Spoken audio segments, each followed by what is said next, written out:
السلام علیکم عزیز طالبات، ہم نے اپنے سبق عمر بن عبدالعزیز کے پہلے حصے میں مولانا شبلی نعمانی جو اس کے مصنف ہیں ان کا تعارف کروایا تھا، اور آج جو ہے ہم اس کا خلاصہ جو ہے تھوڑا سا جو ہے وہ پیش کروں گی میں آپ کے سامنے کہ اس سبق میں اصل کیا چیز بیان کی گئی ہے۔ علامہ ابن جوزی جو ایک مشہور محدث گزرے ہیں، انہوں نے ایک کتاب سیرت العمرین تحریر کی تھی، جس میں انہوں نے حضرت عمر فاروق اور حضرت عمر بن عبدالعزیز کے حالات و واقعات بیان کیے ہیں۔ علامہ ابن جوزی نے اس میں حضرت عمر اور حضرت عمر بن عبدالعزیز کے عدل و انصاف اور اخلاق میں مواصلت کو بیان کیا ہے۔ غیر مذہب والوں کے ساتھ ان کا حسن سلوک جو مذہب اسلام کا اصل طرز عمل ہے، اس کو بیان کیا ہے۔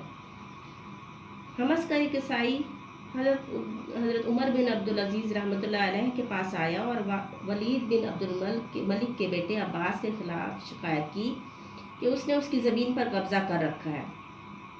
جب خلیفہ عمر بن عبدالعزیز نے اس سے پوچھا تو اس نے بتایا کہ یہ زمین اسے خلیفہ ولید نے عطا کی ہے، اور اس کی تحریری سند اس کا لکھا ہوا جو ہے اس کے پاس موجود ہے۔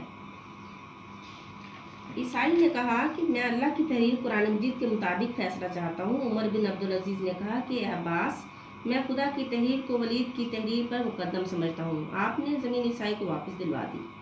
ان کا سب سے نمایاں کارنامہ جو ہے سلاطین بنو امیہ کی ان زمینوں کو اصل حقداروں تک پہنچانا تھا جن سے یہ لی گئی تھی۔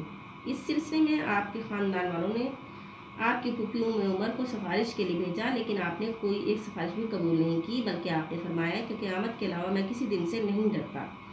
جاگیروں کے معاملات پر آپ نے 3 بڑے عالموں سے بھی مشورہ کیا اور اپنے غلام مزاحم سے بھی۔ اس نے آپ کی اولاد کے بارے میں کہا کہ ان کے لیے کچھ چھوڑ دیں، لیکن آپ نے کہا کہ میں ان کو اللہ کے حوالے کر دیا ہے۔ آپ نے تمام جاگیروں کو واپس کر دیا اور اپنی ان جاگیروں کی دستاویزات کو کینجی سے قطر دیا۔ آپ نے ابن سلیمان کو، جس کو بہت عزیز رکھتے تھے، اس کی جائیداد بھی ضبط کر ڈالی، مگر